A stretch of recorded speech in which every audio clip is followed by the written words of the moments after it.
সমস্ত কাজে আপনি হবেন বিজয়ী যদি 13ই ফেব্রুয়ারি করতে পারেন এই তিনটে কাজ। এই দিন বিজয়া একাদশী। জানা যায় শ্রী রামচন্দ্র রাবণের সঙ্গে যুদ্ধ করার আগে এই দিন ব্রত উদযাপন করেছিলেন।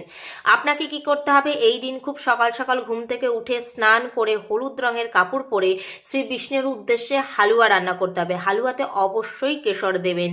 আর একটা পিতলের ঘটিতে গঙ্গা জল নিয়ে তুলসী পাতা অর্পণ করে শ্রী বিষ্ণুর সামনে রাখবেন এবং এই কেশরযুক্ত হালুয়ার ভোগ আপনি শ্রী বিষ্ণুকে অর্পণ করবেন। এছাড়া কি করবেন? ওং নমো ভাগবতে বাসুদেবায় এই মন্ত্রের চ্যান্ট করবেন 108 বার। না হলে শ্রী বিষ্ণু সহস্রনামের পাঠও আপনি করতে পারেন, এর উপরে তো কোনো কথাই হয় না। এইভাবে পূজা পাঠ সমাপ্ত করার পর এই যে জল এবং হালুয়ার ভোগ আপনি শ্রী বিষ্ণুকে লাগালেন, সেই প্রসাদ আপনি আপনার ফ্যামিলিকে দেবেন। যদি একাদশী পালন করে থাকেন সেক্ষেত্রে পরের দিন এই প্রসাদটা আপনি আপনার ফ্যামিলিকে দেবেন। আর একটা মহা উপায় অবশ্যই এই দিন করবেন। কি করবেন? এই দিন হলুদ জিনিসের দান অবশ্যই আপনাকে করতে হবে।